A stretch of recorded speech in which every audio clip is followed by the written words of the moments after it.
You're listening to the One Man Show Network. Welcome to the MMA Fight Picks podcast with your host, Aaron Weinbaum.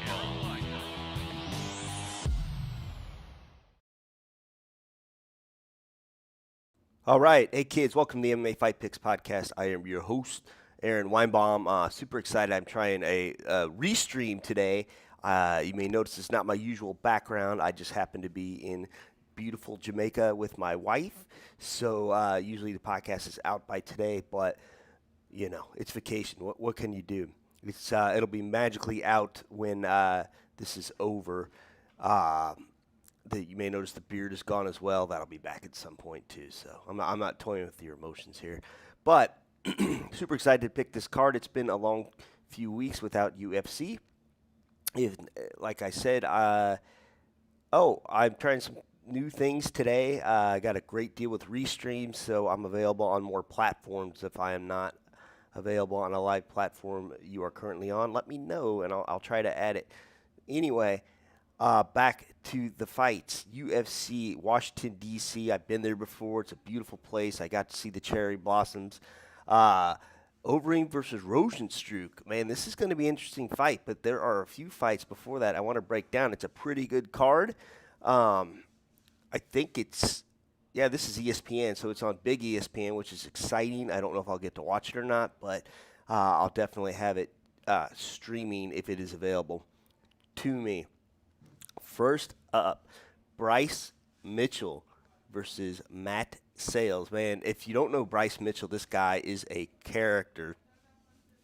I hope that he comes out in the shorts, the camo shorts he's been asking the UFC, but we'll see. If you take a look at his record, his professional record, he is undefeated. He hasn't lost since Ultimate Fighter semifinals, and that was quite some time ago. Yeah, so that's pretty cool. Let's take a look at some of these wins here. Just beat Bobby Moffitt, beat Tyler Diamond before that. And I believe those are his only two UFC fights after the Ultimate Fighter. Let's take a look at Matt here. He's just 25 years old. Of course, these guys are both fighting at featherweight here, 145 pounds. Just beat Kyle Nelson. Just lost to Shimon Moraes. He is a Dana White Tuesday Night Contender Series guy. So he got the UFC beating Yazan Hajer. I'm going to say that I like Bryce in this fight. I think he's got it. They both have about the same amount of fights in the UFC, but I like Thug Nasty in this. Next up, Thiago Alves and Tim Means, man. Some of the fighters on this card are just really kind of sneaking back in there. I haven't heard from Thiago in quite some time. If you want to look at his last fight, it was like over a year ago. Yeah, no, I'm sorry, it wasn't. He did just fight in May. That's crazy. I didn't know that. And just like that, he's fought. This will be his third fight in 2019. That's insane. So he beat Max Griffin. Split decision, which I do remember that fight now. He just lost rather to Laureano Starpoli. Before that, he's just had a nice little string of losses there. Before the Max Griffin fight, Alexei Kunchenko and Curtis Millender. Tim Means. When was the last time Tim Means fought? Man, this is kind of crazy. So he just fought in March. Okay, and that's the only time he's fought this year. He lost against Nico Price. Lots of people lose to Nico Price. Before that, he has a win over Ricky Rainey. Yeah. This is kind of a tough one. He does have a loss against Bilal Muhammad, Sergio Moraes, who we just saw. This is interesting. This is a really hard fight to pick. Man, I just want to say relevancy and strength of competition, I got to go with Tim Means in this one. Yeah, I'm going with Tim Means for sure. Oh, next up, looking to make a bold statement, Rob Font against Ricky Simone. Ricky Simone had to, he was asked to take this fight. He had to mull it over. Get it? All right. So Rob Font just lost to Sergio Pettis. Oh, that must have been at 100. Yeah, this is at 135 pounds. Okay, my bad there. So he just lost to Sergio Pettis. Oh, I'm sorry. He just beat Sergio Pettis. Loses to Rafael Assunção and got some good wins, man. Thomas Almeida loses Pedro Munoz. Ricky Simón, who I did pick to beat Uriah Faber, did not beat Uriah Faber. Uriah Faber coming back, starches him. He says he learned those moves from Song Yadong, who also fights in this card. Before he loses to Faber, though, he's got wins over Yana, Ronnie Yaya, Montel Jackson, Merab, which I don't think Merab was really in that choke, so it's kind of a tough one on me. But a big string of wins. I know he's friends with Chael Sonnen. I do like Ricky Simón in this fight, and this is another. These are tough to pick, man. But I like Ricky Simón in this fight. Sergio Pettis is, that's a nice win and everything for Rob, but, he's small for the weight class. He should be fighting at flyweight. I know Sergio just moved to Bellator, but, he loses at the top competition. Ricky Simón is beaten just a little more of the top competition. So, yeah. Yep. Ricky Simón. All right. Next up, Cody Stamann versus Song Yadong. All right, let's talk about Cody first. Did just win against Alejandro Perez. Before that, loses to Aljamain Sterling. The Solev stretch, the funk stretch, whatever you want to call it, man. I thought his leg was going to become detached from his body. Before that, split decision win over Brian Caraway. Man, he's got a nice little string of wins, except for the Sterling fight. So, interesting. Now, Song Yadong, let's take a look here.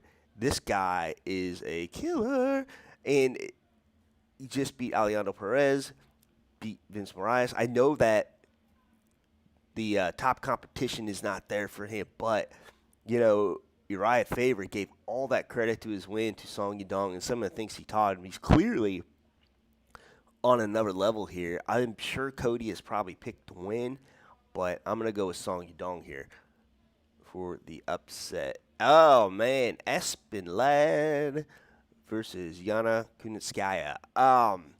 Here's the thing. It's only Wednesday. I don't know how the weight cut's going. She says it's fine. You may remember the horrifying, she's shaking and stuff on the scale last time. I'm not so sure that you should be showing somebody's private moments like that, but I don't know. But after that, alleged not great weight cut, she just lost to Jermaine Durandame, who's fighting for the title, I believe, next week. And that was in the very first round. Before that, though, she's got some wins. Sierra Eubanks, Tanya Evinger, Lena Landsberg, 2 wins over Sierra Eubanks. Amanda Bobby Cooper. Let's take a look at Yana here. Just beat Marion Renaud, sorry.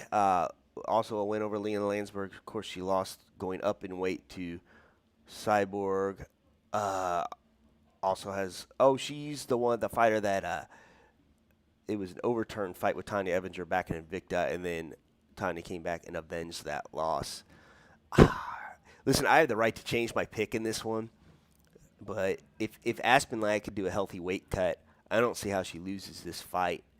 Yana is tough, but I'm going to have to go with Aspen. Now, if the weight cut is bad, then, I reserve the right to change my mind at a later date. I see some people are on, I think, the Periscope. So wherever you're on, if you want to say hi or help me pick a fight, feel free to do so. Next up, Stefan Struve sneaking back in there against Ben Rothwell. I didn't even know he was fighting this week, and this is crazy. He had just recently retired. Was it last year? Yeah, February last year. So he's not even, or this year, February this year. So he hasn't been retired a year, and he's back in a training camp going up against Big Ben Rothwell. He did win in his last fight, which would have been his retirement fight. And I wasn't mad he retired because the guy's like 7 feet tall and doesn't know how to jab, doesn't know how to use his reach. And if he hasn't learned how to jab, he's going to be in big trouble against Big Ben. But he did just win against Marcos Rogerio de Lima. Before that, loses to Tibera, loses to Andrei Arlovski, loses to Alexander Volkov.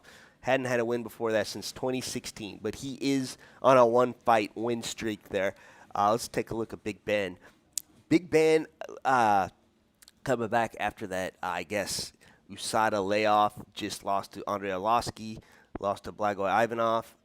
And before that, he lost to Junior way back in 2016. So he is on a bit of a skid here. But it's kind of made for Stefan Struve. Stefan Struve is a good grappler, don't get me wrong. But Stefan's not going to keep him at bay like he should with these punches and kicks. And Ben's going to get in there and get dirty. And he likes that weird front guillotine choke. I call it the moob choke because he gets his boob right in there and chokes you that way. So the Von Rothwell, the moob choke, whatever you want to call it. I do like Ben in this fight. I don't see where Ben goes if he loses this fight. Yeah, definitely. Ben Rothwell wins this fight. Okay, now these are all great. These are great fights, great close fights, I think. Alistair Overeem, okay, against this phenom Rozenstruik. Jairzinho, I'm not even going to try it. It's Rozenstruik, okay? I'm not even trying to say his first name. Let's take a look at Rozenstruik first. Just starched Andrei Arlovski round 1. Starches Alan Crowder round 1. Okay, beats Junior Albini by head kick round 2. Okay, this is all just this year. This will be the 4th time he fights. This is amazing. So I believe this is supposed to be a fight. Obviously, Walt Harris was supposed to be on. We all know the tragedy that happened with his stepdaughter, so condolences to his family. I talked about that last week as well. I don't know what I would do. I have a daughter the same age, but yeah, so this is crazy. This guy out of nowhere is just starching people. I'm telling you. I think he's got one decision, and that's back in May 2018. All the rest are knockout finishes, but you can't count out Alistair Overeem. These guys have come to get him before, but he's kept them at bay with the sharper striking and, in the kickboxing. It's all about, same thing with the Struve fight, distance. How far can you keep them at bay with punches and kicks? Let's take a look, though. All of a sudden, Overeem is on a 2-fight win streak. Alexei Olenek, Sergey Pavlovich. Before that, 2 TKO losses, 1 to Curtis Blades, and 1 where Francis Ngannou very nearly beat him out of his body. But those 2 losses, that was 2018, 2017. He just fought in April and won. This will be only his 2nd fight this year. Now, you gotta wonder about Rozenstruik here. I don't know. I didn't like his chances. I didn't like Ngannou's chances against him, but look what he did. Look what Ngannou did. Look what Curtis Blades did. Curtis is more of a wrestler, but Rozenstruik, man, this guy is scary. I know he just fought, but he took no damage. Oh, man. Listen, this is tough. But I'm going to go Rozenstruik here I'm going to go Rozenstruik for the upset. And I see this guy getting launched into a big fight afterwards, I wouldn't be mad. I wouldn't be mad at Francis Ngannou if he knocks out Overeem in round 1. I wouldn't be mad. I would like that fight. But anyway, I think that's it. I think we picked him, so I'm sorry for the early stream time. I know I don't usually do that. Most of my friends in the States are probably asleep, and I'm going to end it on that note since there are no comments. I hope the restream worked well. Feel free to let me know if it didn't. Thank you for spreading the word on the audio podcast, which will be out shortly after this. And if there are no questions or fight comments, I'm going to end it right here. And until next time, shalom. Please remember to support the podcast by visiting the affiliate links on AaronSaysWhat.com.